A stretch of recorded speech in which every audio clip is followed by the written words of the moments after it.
இணைந்திருப்பது இலங்கையின் முதற்தர செய்தி வழங்குகிற நியூஸ் ஃபர்ஸ்டின் பிரதான செய்தி அறிக்கையுடன் கொழும்பில் அமைந்துள்ள நியூஸ் ஃபர்ஸ்டின் பிரதான கழகத்திலிருந்து உங்களை சந்திக்கும் நான் யூடிஸ் நிஜர். அமெரிக்கா, ஐரோப்பா, மத்திய கிழக்கென சர்வதேசத்தின் பல பாகங்களிலும் இருந்து சக்தி குளோபலோடாக இணைந்திருக்கும் உங்களை சந்திப்பதில் மிகுந்த மகிழ்ச்சி. விரிவான செய்திகளுக்கு செல்லும் முன்னர் முதலில் தலைப்புச் செய்திகள். ஊழலுக்கு எதிரான மாநாட்டில் உரையாற்றுவதற்காக ஜனாதிபதி பிரித்தானியா பயணம். முன்னாள் ஜனாதிபதி மஹிந்த ராஜபக்ச உகண்டாவுக்கு விஜயம். வடக்கில் அதிகரித்து வரும் வாழ்வெட்டு சம்பவங்கள் தொடர்பில் எம்.கே. சிவாஜிலிங்கம் கருத்து. இன்றைக்கு நாங்கள் ராணுவத்தை வெளியிலே போக சொல்கின்றோம். இல்லாவிட்டால் ராணுவத்தை அழைக்கத்தான் வேண்டும், வேற வழி இல்லை. அடுத்த பொதுத் தேர்தலில் ஸ்ரீலங்கா சுதந்திர கட்சியின் அரசாங்கம் உருவாக்கப்படும். அமைச்சர் சந்திவ நம்பிக்கை.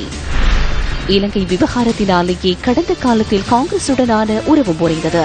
மு.க. ஸ்டாலின் விளக்கம். தொடர்வது விரிவான செய்திகள். முதலில் உள்நாட்டுச் செய்திகள். ஜனாதிபதி மைத்ரிபால சிறிசேன இன்று முற்பகல் பிரித்தானியா நோக்கி பயணமானார். 2016 ஆண்டு ஊழலுக்கு எதிரான சர்வதேச மாநாட்டில் கலந்து கொள்வதற்காகவே ஜனாதிபதி பிரித்தானியா சென்றுள்ளார். பிரித்தானிய பிரதமர் டேவிட் கேமரன் தலைமையில் நடைபெறவுள்ள 2016 ஆண்டு ஊழலுக்கு எதிரான சர்வதேச மாநாட்டில் பல நாடுகளின் அரசு தலைவர்கள் மற்றும் பிரதிநிதிகள் பங்கேற்க உள்ளனர். இந்த மாநாடு நாளை லண்டன் நகரில் ஆரம்பமாக உள்ளது. ஊழலை தடுத்தல் மற்றும் அதற்கான செயற்பாடுகளை முன்னெடுப்பதற்கு உலக தலைவர்கள், வர்த்தக சமூகம், சிவில் சமூகம் என்பன ஒன்றிணைந்து முதல் தடவையாக இந்த மாநாட்டை நடத்துகிறது. மாநாட்டின் முதல் நாளில் இலங்கை ஜனாதிபதி மைத்ரிபால சிறிசேன உரை நிகழ்த்த உள்ளதாக ஜனாதிபதி ஊடகப் பிரிவு தெரிவித்துள்ளது. கடந்த ஜனவரி மாதம் மால்டாவில் நடைபெற்ற பொதுநலவாய அரசு தலைவர்கள் மாநாட்டின் போதே ஜனாதிபதி மைத்ரிபால சிறிசேனவுக்கு இந்த மாநாட்டிற்காக அழைப்பு விடுக்கப்பட்டது.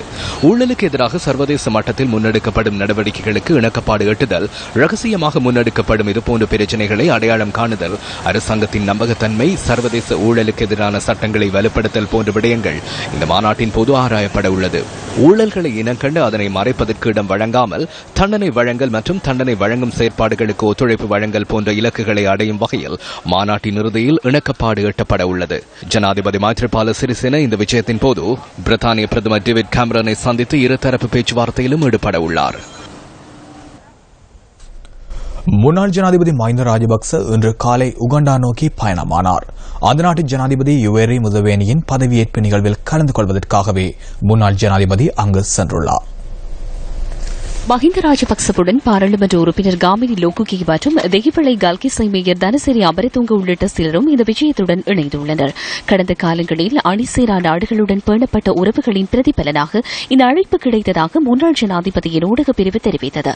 அண்மையில் நடைபெற்ற தேர்தலில் 5வது தடவையாகவும் உகண்டா ராஜ்யத்தின் ஜனாதிபதி பதவிக்கு தெரிவு செய்யப்பட்ட யுவேரா கஜுடா முசவேரியின் பதவியேற்பு நிகழ்வு நாளை நடைபெறவுள்ளது. அரசு தலைவர்கள் மற்றும் அவர்களின் பிரதிநிதிகள் 16 பேர் இந்த நிகழ்வில் கலந்து கொள்ள உள்ளதாக நாட்டு ஊடகங்கள் தெரிவிக்கின்றன.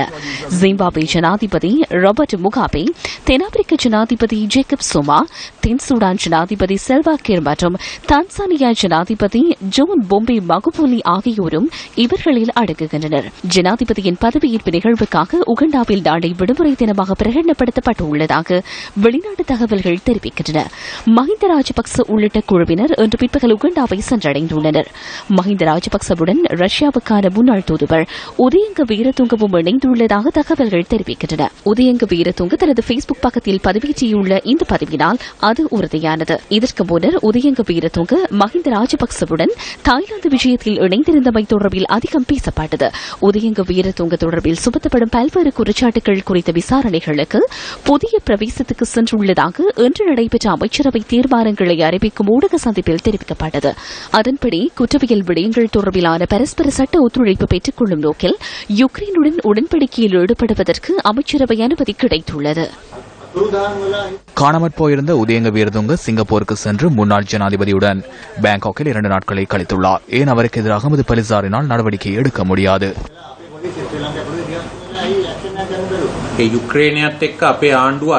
யுக்ரைனுடன் எமது அரசாங்கம் குற்றவியல் தொடர்பான உடன்படிக்கையொன்றில் கைச்சாத்திட உள்ளது. அதன் மூலம் துப்பாக்கி கடத்தல் போன்ற குற்றங்களுக்கு எமக்கு எதிராக நடவடிக்கை எடுக்க முடியும்.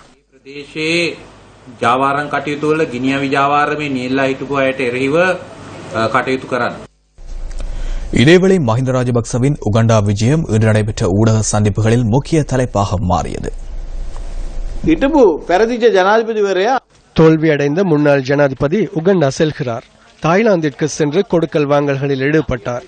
GL பீரிஸையும் அழைத்து சென்று முன்னாள் தூதுவர் உதயங்க வீரதுங்கவையும் அழைத்து கொடுக்கல் வாங்கலில் ஈடுபட்ட பின்னர் இலங்கை வந்தனர். தற்போது மீண்டும் சென்றுள்ளனர். உதயங்க வீரதுங்க எவ்வாறு சென்றார், எவ்வாறு முன்னாள் ஜனாதிபதியை சந்தித்தார் என்பதை அரசாங்கம் ஆராய வேண்டும். இது குறித்து குற்றப்புலனாய்வு பிரிவு இன்னும் அறிக்கை ஒன்றை கூட பெறவில்லை. 2வது பயணமாக உகண்டா செல்கின்றனர். என்ன சதித்திட்டத்திற்காக சென்றுள்ளனர் என்பதை தேட வேண்டும். உகண்டா ஜனாதிபதி ஒரு சர்வாதிகாரியை போன்று நாட்டை ஆட்சி செய்கிறார். அது அனைவருக்கும் தெரியும். எனவே சர்வாதிகாரிகள் ஒன்றிணையும் ஒரு நிகழ்வாகவே இது அமைகின்றது. வரலாற்றை பார்க்கும் போது இதனை நான் அச்சமின்றி கூறுகிறேன். உகண்டா சென்று இன்னும் சில நாட்களில் ஊடகத்தில் பெரிதாக பிரசாரம் செய்வார். எமது ஜனாதிபதியும் பிரதமரும் ஐரோப்பா செல்கின்ற போது உங்களுக்கு உகண்டா, சுவாசிலாந்து, எத்தியோப்பியா ஆகிய நாடுகளினால் அழைப்பு விடுக்கப்படுகிறது. நீங்கள் அமைத்துக் கொண்ட விம்பமே இதுவாகும். யாழ்குடா நாட்டில் பதிவாகிய வாழ்வெட்டு சம்பவங்கள் தொடர்பில் கைதான ராக் டீம் என்ற குழுவுடன் தொடர்புடைய மேலும் சிலரை கைது செய்வதற்கான விசாரணைகளை யாழ் தலைமையக விசேட குற்றத்தடுப்பு பிரிவு போலீசார் தீவிரப்படுத்தியுள்ளனர். ஏற்கனவே கைது செய்யப்பட்ட 5 சந்தேக நபர்களிடம் மேற்கொள்ளப்பட்ட விசாரணைகளில் குற்ற செயல்களுடன் தொடர்புடைய மேலும் 4 தொடர்பான தகவல்கள் வெளியாகியுள்ளதாகவும் போலீசார் கூறினர்.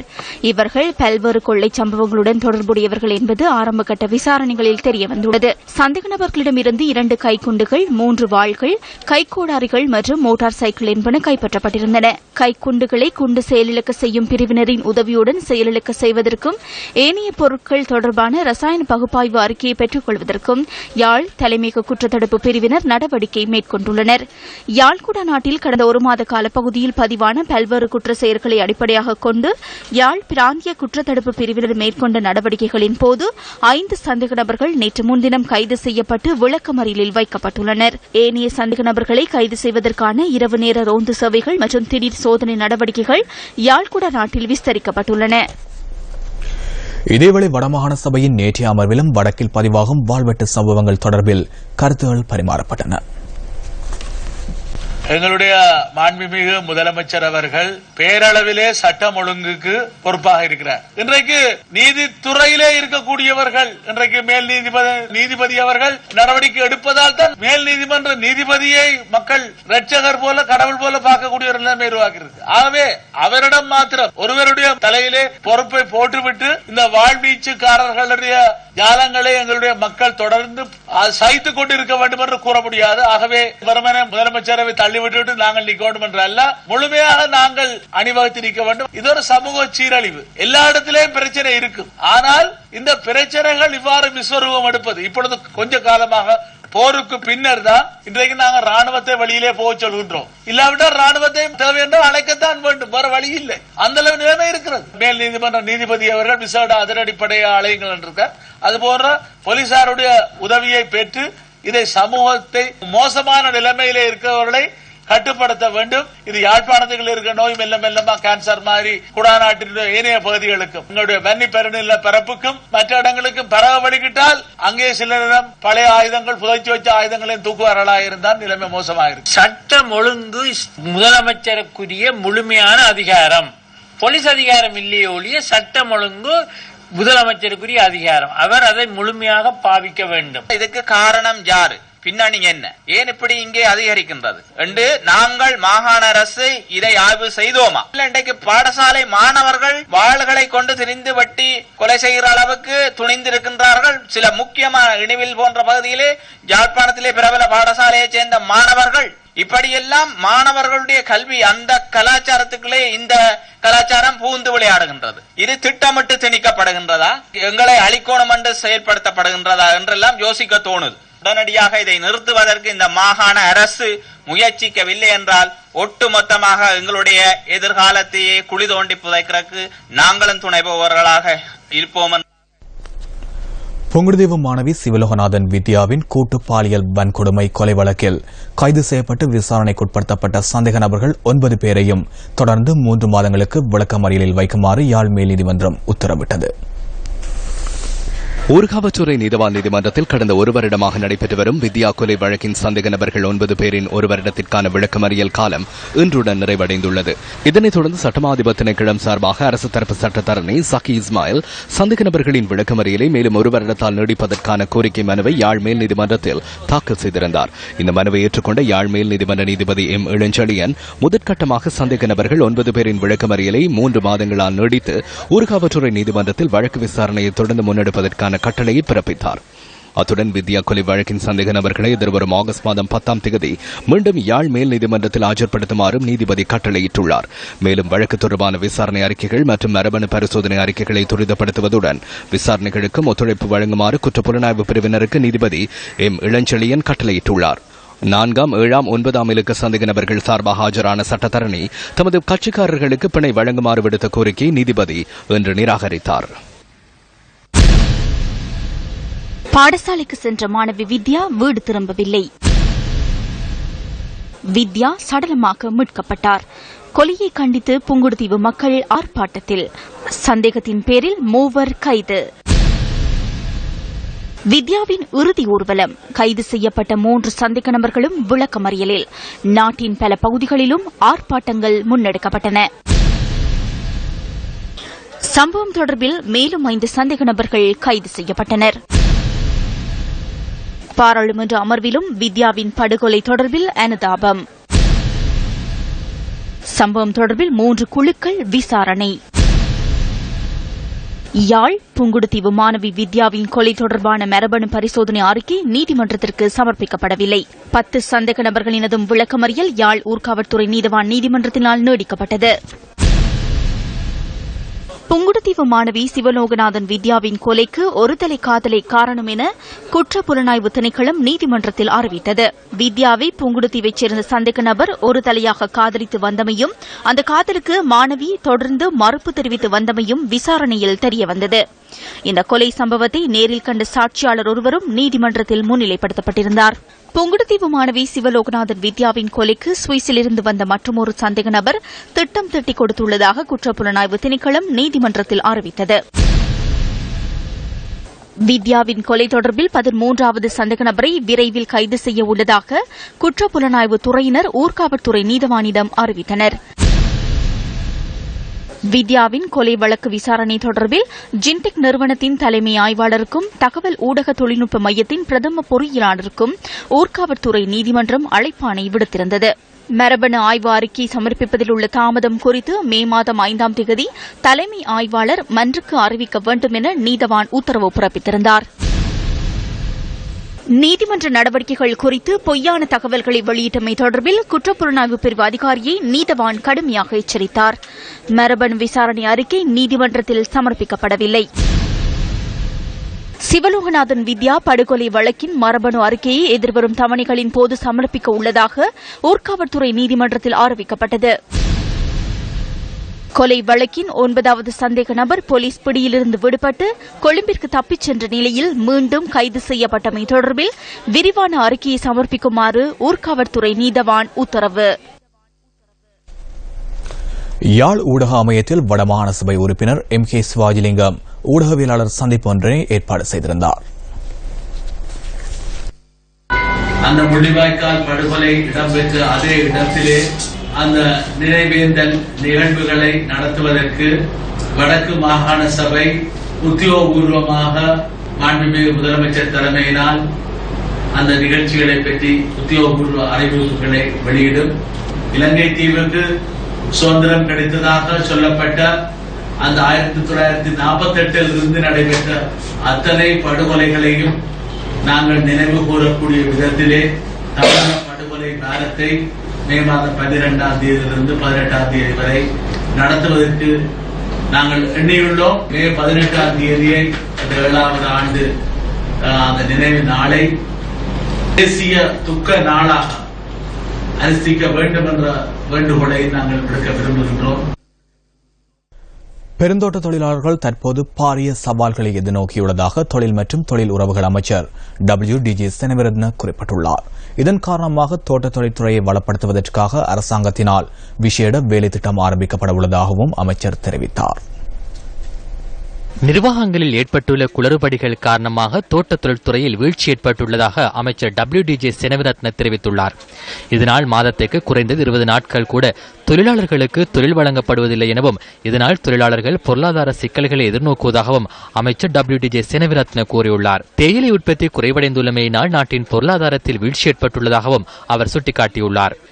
பெருந்தோட்ட தொழிலாளர்களின் சம்பள உயர்வு பிரச்சினைக்கு இதுவரை தீர்வு காணப்படவில்லை. சம்பள உயர்வு தொடர்பிலான கூட்டு ஒப்பந்தம் காலாவதியாகி 1 வருடமும் 2 மாதங்களும் கடந்துள்ள நிலையிலும் இன்னும் அவர்களுக்கு சம்பள உயர்வு வழங்கப்படாமை கவலைக்குரிய விடயமாகும். புராதன காலம் தொட்டு இற்றை வரை பயனுள்ள பல இயற்கை உற்பத்திகளை இலங்கை திருநாடு உலகிற்கு கொடையாக வழங்கியுள்ளது. தற்காலத்திலும் உலகம் போற்றும் சுவையான தேயிலையை எமது தாய்நாடு உற்பத்தி செய்து வருகிறது. 2015ஆம் ஆண்டுக்கான இலங்கை மத்திய வங்கியின் அறிக்கையின்படி மொத்த உள்நாட்டு உற்பத்திக்கு தேயிலை 0.8% பங்களிப்பை வழங்கியுள்ளது. அத்துடன் 2015ஆம் ஆண்டு மொத்த தேசிய உற்பத்தியில் 75,042 மில்லியன் ரூபாய் வருமானம் தேயிலை உற்பத்தி மூலம் கிடைத்துள்ளது. எனினும் இந்த தேயிலை உற்பத்திக்காக பெரும் சிரமங்கள் எதிர்கொள்ளும் 2.5 மில்லியன் தொழிலாளர்களின் வாழ்வில் இன்னும் விடிவு கிடைக்கவில்லை. தொடர்ந்து லயன் அறைகளில் கஷ்டமான வாழ்க்கையை முன்னெடுக்கும் இந்த தொழிலாளர்களின் உழைப்புக்கு ஏற்ப ஊதியத்தை வழங்கும் நடவடிக்கை எடுக்கப்படாமை கவலையளிக்கின்றது. பெருந்தோட்ட தொழிலாளர்களின் சம்பளம் 2 வருடங்களுக்கு ஒரு முறை முதலாளிமார் சம்மேளனமும் தொழிற்சங்கங்களும் இணைந்து கையெழுத்திடும் கூட்டு ஒப்பந்தம் மூலமே நடைமுறைப்படுத்தப்படுகின்றது. இலங்கை தொழிலாளர் காங்கிரஸ், தேசிய தோட்ட தொழிலாளர் சங்கம், தொழிற்சங்க கூட்டு கமிட்டியுடன் முதலாளிமார் சம்மேளனமும் இந்த கூட்டு ஒப்பந்தத்தில் கைச்சாத்திடுகின்றது. 2013ஆம் ஆண்டு இறுதியாக கைச்சாத்திடப்பட்ட கூட்டு ஒப்பந்தம் கடந்த வருடம் மார்ச் மாதம் 31ஆம் தேதியுடன் காலாவதியானதை தொடர்ந்து இதுவரை அந்த ஒப்பந்தத்தில் கைச்சாத்திடுவதற்கான நடவடிக்கைகள் முன்னெடுக்கப்படவில்லை. நாட்டின் பொருளாதாரத்தை முடரச் செய்வதற்காய் தலை குனிந்து பெருந்தோட்டங்களில் வியர்வை சிந்தும் தொழிலாளர்கள் கடந்த சில மாதங்களாக ஒரு நாள் சம்பளத்தை 1000 ரூபாவாக அதிகரிக்குமாறு கோரி போராட்டங்களையும் நடாத்தியிருந்தனர். இறுதியாக 2013ஆம் ஆண்டு கையெழுத்திட்ட ஒப்பந்தத்தின் பிரகாரம் தொழிலாளர்களின் நாளாந்த அடிப்படை சம்பளம் 450 ரூபாவாக நிர்ணயிக்கப்பட்டது. அடிப்படை சம்பளத்தின் 15% 67 ரூபாய் 50% ஊழியர் சேமலாப நிதியம் மற்றும் ஊழியர் நம்பிக்கை நிதியத்துக்காக தோட்ட நிர்வாகம் செலுத்துகிறது. இதனைத் தவிர 75% வருகை கொடுப்பனவாக 140 ரூபாவையும் நாளாந்தம் தொழிலாளர்களுக்கு வழங்க வேண்டும் என ஒப்பந்தத்தில் தெரிவிக்கப்பட்டுள்ளது. தேயிலை விலை கொடுப்பனவாக 30 ரூபாய் தொழிலாளர்களுக்கு வழங்கப்படுகின்றது. இதற்கமைய அனைத்து கொடுப்பனவுகளும் உள்ளடங்கலாக ஒரு தொழிலாளருக்கான நாளாந்த சம்பளம் 620 ரூபாவாக தற்போது வழங்கப்படுகிறது. தோட்ட நிர்வாகத்தினால் செலுத்தப்படுகின்ற ஊழியர் சேமலாப நிதியம் மற்றும் ஊழியர் நம்பிக்கை நிதியத்துக்கான கொடுப்பனவுடன் மொத்த சம்பளமாக 687 ரூபாய் 50% அமைகின்றது. எனினும் தமது உழைப்புக்கு ஏற்ற கொடுப்பனவாக நாளாந்த சம்பளம் 1000 ரூபாவாக அதிகரிக்கப்பட வேண்டும் என்ற கோரிக்கையை தொழிலாளர்கள் முன்வைக்கின்றனர். ஒரு வருஷ காலமா சொல்றாங்க எங்களுக்கு சம்பளம் வாங்கி தரேன்னு. எங்களை நீங்க நினைச்சுக்கிட்டீங்க ஏமாந்தாளுக்குன்னு. அதனாலதான் ஓட்டு போடுறாரு மட்டும் வர்றீங்க, அதுக்கு பிறகு யாருமே வர்றே இல்ல. ரம்பி சார் சொல்றாரு வாங்கி தரேன்னு, ரணில் சார் சொன்னாரு, திகாம்பர் சார் சொன்னாரு வந்து வாங்கி தரேன்னு. இதுவரையும் நீங்க இருக்கிறீங்களா இல்லையான்னு கூட எங்களுக்கு தெரிய மாட்டேங்குது. ரத்தத்தை ஒழுக விட்டு எங்களுக்கு சம்பளத்தை கூட்டி கொடுக்க நீங்க ரொம்ப மலைக்கிறீங்க. ஸ்கூல்ல மதியத்தை அப்ப தோட்டத்துல உள்ள ஸ்கூல்லையும் காசு பணம் அது இதுன்னு கேக்குறாங்க. வேணுங்கிற அத்தனையும் எங்க பிள்ளைங்க கேக்குது, அதுக்கு செய்யணும். அப்ப எங்களுக்கு 1000 ரூபாய் சம்பளம் போட்டா எங்களால எவ்வளவோ முன்னேறுது. ஸ்ரீலங்காவுக்கு கொண்டு எடுத்தா தான் மலையத்துமே ஓடுது. கூட்டு ஒப்பந்தம் கைச்சாத்திடப்பட்டு தொழிலாளர்களுக்கு நியாயமான சம்பளம் கிடைக்கும் வரை நியூஸ் ஃபர்ஸ்ட் அவதானத்துடன். இலங்கை தொழிலாளர் காங்கிரஸ் ஹட்டனில் இன்று ஊடகவியலாளர் சந்திப்பொன்றை ஏற்பாடு செய்திருந்தது. பெருந்தோட்ட தொழிலாளர்களின் சம்பள பிரச்சினை உள்ளிட்ட பல்வேறு விடயங்கள் தொடர்பில் தெளிவுபடுத்துவதற்காகவே இந்த ஊடகவியலாளர் சந்திப்பு நடத்தப்பட்டது. கடந்த தேர்தலில் புதிதாக தேர்தலில் வெற்றி பெற்ற அமைச்சர்கள் பலர் பல்வேறு விதத்தில் குரல் கொடுத்தார்கள். எல்லா பிரச்சனைக்கும் சம்பள பிரச்சனை வாங்கி தருவதாக கூறினார்கள். தோட்ட தொழிலாளர்களுக்கு ஏலிப்பச்சு காணியை வாங்கி தருவதாக கூறினார்கள். அவர்களுக்கு டீட் பெற்றுக் கொடுப்பதாக, ஒப்பனை பெற்றுக் கொடுப்பதாக கூறினார்கள். இன்றைய அவை அனைத்துமே ஆமை வேகத்தில் தான் சென்று கொண்டிருக்கின்றது. கூட்டு ஒப்பந்தம் என்பது நிறைய தொழிற்சங்கத்துக்கு சம்பந்தம் இல்லாதவர்கள் இப்ப அரசியல் தலைவர்களாக இருக்கின்றார்கள் மலையகத்திலே. அவர்கள் தொழிற்சங்க ரீதியான சட்டத்திட்டங்கள் தெரிவதில்லை. பிரதமர் அங்கே சென்றிருக்கின்றார், இந்தியா போயிருக்கின்றார், ஹாங்காங் போயிருக்கின்றார், ஜப்பான் போயிருக்கின்றார். அவர் வளர்ந்தவுடன் சம்பள பேச்சுவார்த்தையை நாங்கள் முடிப்போம் என்று. இப்பொழுது அடையாள வேலை நிறுத்தத்துக்கு மக்களை அழைத்திருக்கின்றார்கள். அப்பொழுது நீங்கள் அரசாங்கத்திலே இருந்து தலவாக்கலையிலே உங்களுடைய கூட்டத்திலே கொடுத்த வாக்குறுதி என்ன ஆயிற்று? இவளங்கு அவர்களின் முன்னணியின் தலைவர் மனோ கணேசன் இன்று அமைச்சரவையில் அந்தஸ்துள்ள அமைச்சர். அவர் அடிக்கடி மலையகத்தில் இடம்பெறுகின்ற கூட்டங்களுக்கு வருகை தருகின்றார். அவர் மலையகத்திற்காக 500 ரூபாவை கூட ஒதுக்கியிருக்க மாட்டார் என நான் நினைக்கின்றேன். ஆனால் அவர் கொழும்பில் உள்ள மக்களுக்கு ஏதேனும் பணியாற்றியுள்ளாரா என்பது எனக்கு தெரியாது. அவர்தான் அந்த முன்னணியின் தலைவர். 1000 ரூபாய் சம்பளத்தை பெற்றுத் தருவதாக கூறிய அந்த தலைவர் பணி பகிஷ்கரிப்புக்கு அழைப்பு விடுக்கின்றார். அமைச்சரவை அந்தஸ்துள்ள அமைச்சர் பணி பகிஷ்கரிப்புக்கு அழைப்பு விடுக்கின்றார். பணி பகிஷ்கரிப்பின் மூலம் சம்பள உயர்வை பெற்றுக் கொள்ள முடியுமா? முடியாது. அமைச்சரவையில் நாளொன்றுக்கு 100 ரூபாவை பெற்றுக் கொடுப்பதாக நீங்கள் கூறினீர்கள். அந்த 100 ரூபாவுக்கு என்ன நடந்துள்ளது? சட்ட ரீதியாக அதனை பெற்றுக் கொடுக்க முடியாது. அந்த 100 ரூபாவையும் பெற்றுக் கொடுக்கவில்லை. 1000 ரூபாவையும் பெற்றுக் கொடுக்கவில்லை. நீதி அனுகூல එක දෙන්න බෑ. දැන් ඔය 100ක් දුන්නේ නැහැ. රුපියල් 18 සහයෝගය දෙනවා කියලා ඒකක් දුන්නේ නැහැ. 50,000 வீடுகளை கட்டி கொடுக்கறேன்னு சொன்னாங்க. இன்னைக்கு இந்த அரசாங்கம் 10 மாதங்களை கடந்துருச்சு. கிட்டத்தட்ட 1 வருடம் ஆயிடுச்சு. இதுவரைக்கும் 50,000 வீடு கட்டுறதா இருந்தா 10,000 வீடுகள் கட்டி முடிக்கப்பட்டிருக்கணும். ஆனா இதுவரைக்கும் 200, 300 வீடுகளை தவிர தாண்டல. சில அடிக்கல்கள் நாட்டப்படுகின்றன. அதனால எங்களுக்கு ஒரு சந்தேகம் இருக்கு. தேர்தலில் வாக்கு வாங்குறதுக்காக இவ்வாறான வாக்குறுதிகள் வழங்கப்பட்டதே தவிர இந்த தொழிலாளர்கள் தொடர்ச்சியாக ஏமாற்றப்பட்டுக் கொண்டிருக்கிறார்கள். இன்னைக்கு ஒரு காலத்தின் தேவை ஒன்று இருக்கு. இங்க ஒரு பலமான அமைப்பு ஒன்று மலையகத்துக்கு தேவை. இலங்கை தொழிலாளர் காங்கிரஸோட பலம் இன்னைக்கு மக்களுக்கு இன்னைக்கு தேவைங்கிற ஒரு நிலைமைக்கு இன்னைக்கு மக்கள் வந்திருக்காங்க. அதனால தான் இப்ப நாங்கெல்லாம் கூட இந்த அமைப்போட இணைஞ்சு இந்த ஒரு அமைப்பு இங்க மலையகத்துல ஒரு உறுதியான ஒரு அமைப்பு, இன்னைக்கு ஒரு பெரிய ஒரு நெட்வொர்க் இருக்கிற ஒரு அமைப்பு பலமாக்கணும். அந்த மாதிரி ஒரு நிலைமை இருக்கும் போது நமக்கு ஒரு பலமான அமைப்பு தேவைங்க. அந்த தேவைக்காக தான் இன்னைக்கு இலங்கை தொழிலாளர் காங்கிரஸ்ல இணைஞ்சிருக்கோம். அனல் நிலையம் நிர்மாணிக்கப்படுவதால் ஏற்படும் பாதிப்புகள் குறித்து பல்வேறு எதிர்ப்புகள் வெளியிடப்பட்டு வருகின்றன. இருப்பினும் அரசாங்கம் தமது எதிர்கால நிலைமைகளை குறித்து கவனம் செலுத்துவதில்லை என சம்பூர் மக்கள் தொடர்ந்தும் குற்றச்சாட்டுகளை முன்வைத்தே வருகின்றனர். யுத்தத்தின் பின்னர் இடம்பெயர்ந்து மீண்டும் சொந்த இடங்களுக்கு திரும்பி தமது வாழ்வாதாரத்தை வலுப்படுத்த எத்தனிக்கும் நிலையில் மீண்டும் அசௌகரியமான நிலைமைக்கு தள்ளப்பட்டுள்ளதாக சம்பூர் மக்கள் குற்றம் சாட்டுகின்றனர். தமது வாழ்க்கையில் முன்னேற்றத்தை காணாத இவர்கள் தமது சந்ததியினருக்கேனும் வளமான எதிர்காலத்தை ஏற்படுத்திக் கொடுக்க வேண்டும் என்பதே இவர்களின் கனவாக உள்ளது. இந்த நிலையில் இயற்கை வளங்கள், கால்நடைகள், மீன்பிடி மற்றும் விவசாயம் ஆகியவற்றிற்கு பாதிப்பை ஏற்படுத்தும் இந்த அனல்மின் நிலையத்தினால் மீண்டும் தமது கனவு கலைந்து போவதாக தெரிவிக்கின்றனர் சம்பூர் பிரதேச மக்கள். இப்பதான் நாங்க சம்பூர்ல மீளக்குடியம் வந்திருக்கிறோம். எங்களுக்கு தொழிலாக கால்நடை, வேளாண்மை, விவசாயத்திற்கு எல்லாத்தையும் நாங்கள் செய்து கொண்டு வருகிறோம். அனல் மின் நிலையம் கட்டுவதனால் இந்த சம்பூர் மக்களுக்கு நிறைய பாதிப்பு இருக்கிறது. தொழில்கள் அவர்களுக்கு தடை செய்யப்படும். இந்த தொழில் ஆடு மாடு வளர்க்குறாங்க. அலங்கிற பிள்ளை எல்லாம் படிச்சு இதில் வர வருமானத்தை கொண்டு தான் நாங்கள் பாடசாலைக்கு அனுப்புறது, மற்ற தேவையில பார்த்துக்கொள்றது. அதனால இந்த சம்பூர்ல நடக்கின்ற அனல் மின்சார வருமானம் இருந்தால் எங்களுக்கு பெரிய ஒரு கஷ்டமா இருக்கும். ஸ்கூலுக்கு பக்கத்துல தான் அந்த அனல் மின் நிலையம் வருது. அதால ஸ்கூல் பிள்ளைகளுக்கு கூட போவே இல்லாது. தண்ணி கூட நாங்க ஊருக்குள்ள போய் தான் தண்ணியும் எடுக்கிறோம். இந்த ஊருக்குள்ள இதையும் கட்டினா தண்ணி வசதியும் இல்லாம போகும் எங்களுக்கு.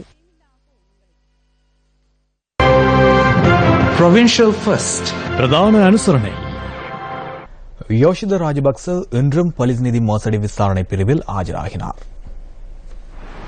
யோசித்த ராஜபக்சவிடம் நேற்று போலீஸ் நிதி மோசடி விசாரணை பிரிவு விசாரணை மேற்கொண்டதுடன் இன்றும் சில மணித்தியாலங்கள் அவரிடம் விசாரணை மேற்கொள்ளப்பட்டது.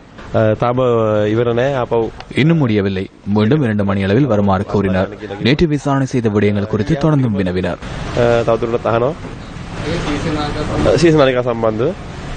விசாரணை முடிவடைய முன்னரே என்னை விளக்கமறியலில் வைத்துள்ளார்கள் என்பது தனிப்பட்ட முறையில் தெரிகின்றது. எனினும் யோசித்த ராஜபக்ச இன்று மீண்டும் போலீஸ் நிதி மோசடி விசாரணை பிரிவிற்கு வருகை தரவில்லை என எமது செய்தியாளர் கூறினார். அடுத்த தேர்தலில் ஸ்ரீலங்கா சுதந்திர கட்சி ஆட்சி பீடம் ஏறும் என கனியவள அபிவிருத்தி அமைச்சர் சந்திம வீரக்கொடி தெரிவித்துள்ளார். சீனிகம தேவாலயத்தில் அமைக்கப்பட உள்ள 2 மாடி கட்டிடத்திற்கு அடிக்கல் நாட்டும் நிகழ்வு இன்று நடைபெற்றது. ஸ்ரீலங்கா சுதந்திர கட்சி கடவுளின் ஆசீர்வாதத்துடன் எதிர்காலத்தில் ஆட்சி அமைக்கும். அமைச்சர் விஜயபால அச்சமடைய வேண்டாம். இந்த அரசாங்கத்தை காலால் வாரிவிடுவதில்லை. அடுத்த தேர்தலில் நாட்டை நேசிக்கும் ஸ்ரீலங்கா சுதந்திர கட்சி தலைமையிலான அரசாங்கத்தை கொண்டு வருவதற்கான நடவடிக்கைகளை எடுப்போம் என்பதனை இந்த தேவாலயத்திலிருந்து கோருகின்றோம். திராவிட முன்னேற்றக் கழக ஆட்சியில் கடந்த காலங்களில் தவறுகள் இடம்பெற்றிருந்தாலும் இனிவரும் காலத்தில் அதற்கு இடமளிக்கப் போவதில்லை என திராவிட முன்னேற்றக் கழகத்தின் பொருளாளர் மு.க. ஸ்டாலின் கூறியுள்ளார். ஆங்கில தொலைக்காட்சி ஒன்றிற்கு வழங்கிய பிரத்யேக செவ்வியொன்றின் போதே அவர் இந்த கருத்தினை வெளியிட்டார். காங்கிரஸ் கட்சியுடனான கூட்டணி தொடர்பில் ஊடகவியலாளர் எழுப்பிய கேள்விக்கு மு.க. ஸ்டாலின் பதிலளித்தார். You've allied with the Congress this time. Why? Congress? You've allied with the Congress in the state. Why have you made this alliance when you're such a strong party yourself? No, Congress already allianceல இருந்திருக்கோம் நாங்க. இது ஒன்றும் first time இல்ல. Already இருந்திருக்கிறோம். இடையில கட்டானது காரணம் சிலோன் இஷ்யூஸ்ல சில விஷயங்கள் வரல. அதனால தான் கட் பண்ணிட்டு வந்தோமே தவிர மற்றபடி வேற ஒன்றும் இல்லை. Corruption is one of the issues last time. So what are you telling people this time? You're going and saying yes, we made a mistake, or how are you handling the corruption issue? Development only. Sure. Is the main issue. Yeah, main issue. Corrupt commission collection இருக்கு இல்லாம ஒரு கவர்மெண்ட்டை form பண்ணணும்னு சொல்லிட்டு இன்னைக்கு election மேனிஃபெஸ்டோலயே Lok ஆயுதா அப்படின்னு சட்டத்தை கொண்டு வந்து நிறைவேற்ற போறோம்னு சொல்லியிருக்கிறோம். But you have told industrialists, yes, we made a mistake last time. Definitely, maybe. அதை நானே போய் ஒவ்வொரு மீட்டிங்லையும் போய் தெரிஞ்சோ தெரியாமலையோ இல்லை ஃபினான்ஷியலையோ இல்லை கவர்மெண்ட் அப்ரூவலில் இல்லை ரூலிங் பார்ட்டியில் இருந்த எங்களுடைய பீப்புள்ஸை சில மிஸ்டேக்ஸ் பண்ணியிருக்கலாம். அது இனிமேல் மிஸ்டேக் இல்லாமல் பார்க்க வேண்டியது இனிமேல் எங்களுடைய பொறுப்பு. இனிமேல் அந்த தவறு நடக்காமல் பார்த்துக்க வேண்டியது பொறுப்புன்னு சொல்லி நானே சொல்லிட்டு வந்திருக்கேன் எல்லா இடத்துல. What is your view of Mr. Modi? No problem. No problem. It's a good relationship. But the final question. In every profession, there is a retirement and succession. There is a generational shift. How come not in yours? எனக்கு 63 years. I'm not younger. No, I know. But your father is 90 plus. I mean, he's very alert, but he's 90 plus. But why is there no succession? Why are you not taking on the party? 39 years மாதிரி அவர் work பண்ணிட்டு இருக்காரு. 39. Thank you very much. Thank you. Wellawatte மற்றும் ரத்மலானையில் ரயிலில் மோதி இன்றும் 3 உயிரிழந்துள்ளனர். இன்று காலை 8 மணியளவில் வெள்ளவத்தை ரயில் நிலையத்துக்கு அருகில் விபத்தொன்று இடம்பெற்றது. இளைஞர் ஒருவரும் யுவதி ஒருவரும் கொழும்பு நோக்கி பயணித்த ரயிலில் மோதியுள்ளதாக ரயில்வே கட்டுப்பாட்டு நிலையம் தெரிவித்தது. அவர்கள் மஸ்கெலியா பகுதியை சேர்ந்தவர்கள் என போலீசார் தெரிவித்தனர். பிரேத பரிசோதனைக்காக அவர்களின் சடலங்கள் கல்போவில போதனா வைத்தியசாலையில் வைக்கப்பட்டுள்ளன. பங்குச்சந்தையில் முதலீடு செய்யப்பட்டுள்ள ஊழியர் சேமலாப நிதியத்தின் நிதி தொடர்பில் பிரதி அமைச்சர் கலாநிதி ஹர்ஷடி சில்வா நேற்று மத்திய வங்கியின் ஆளுநர் அர்ஜுன் மகேந்திரனிடம் வினவினார். இது தொடர்பான மேலதிக விவரங்களை தொடரும் நியூஸ் ஃபர்ஸ்டின் 10:45 பிரதான செய்தி அறிக்கையில் எதிர்பாருங்கள். வணக்கம்.